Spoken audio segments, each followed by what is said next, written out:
If you were to ask somebody if Doug Hawken would ever be friends with a minister or a pastor, they'd have told you were crazy. I thought Christians were a bunch of hypocrites and weaklings, and I didn't want to be a part of it. Turns out, after I became a Christian, I found out that's the truth, and that's why we need Christ. There's nothing in this world that is comparable to a changed life, and a life that's impacted for eternity. I work in a business world where we measure output, and we measure quality, and we measure velocity at retail, and that's important because that's how we make our living. But the understanding I have is I work for a company that belongs to the Lord, and I'm simply a steward of it. I graduated from ASU and got a job at PING and thought I'll work my way up through the organization and become an executive, hopefully, and that's how I'll fulfill my life. And I did everything from cleaning up after the guard dogs and driving to the dump, and over the years I've worked my way up through manufacturing and marketing and sales, and became the plant manager, and then COO, and then president, and it's been a great trip.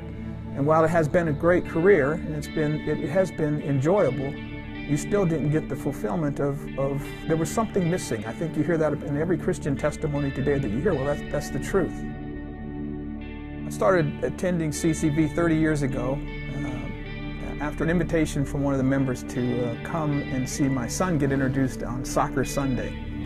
And came to church, heard Don Wilson preach, and was impacted dramatically by his words. I met this guy after he preached a few times, and I just didn't believe he was for real.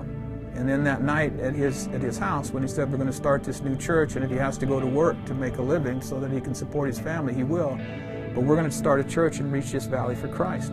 Are you in? I think he calls it today all in. The reason I've been there for 30 years is because we're consistent as a church. What we preach back there to win, train, and send is still what we do today, and we are committed to winning people for Christ. I've been involved with leaders my whole life. I've been involved in athletics, and those are all conditional successes or things based on your last accomplishment or whatever. But this church is just a long-term commitment to a belief and a faith and a reality that goes beyond anything I've ever seen in sport or anything I've ever seen in business. Men like me are attracted by honesty, integrity, consistency, and something that you can believe in. And if there's one thing I do want to say is how much I appreciate this church, and it's a very personal thing to me, and I get very emotional about it.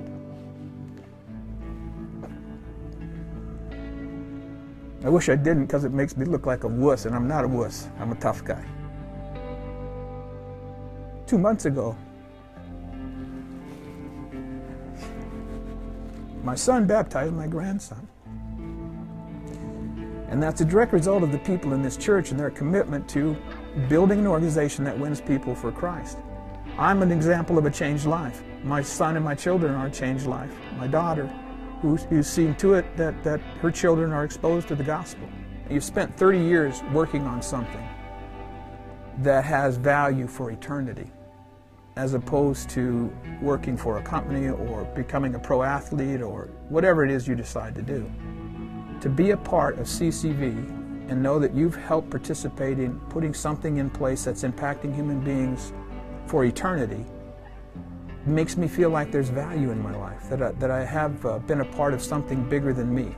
And I know we're celebrating 30 years of history, but I'd really like to challenge everybody that's listening to this to understand that today, we start the next 30 years, and that there are millions of people like me in the valley, in this country, and around the world that need to hear the gospel.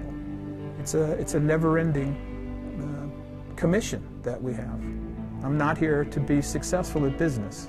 I'm here to impact this world for Christ, and I'm grateful for that, very grateful for that.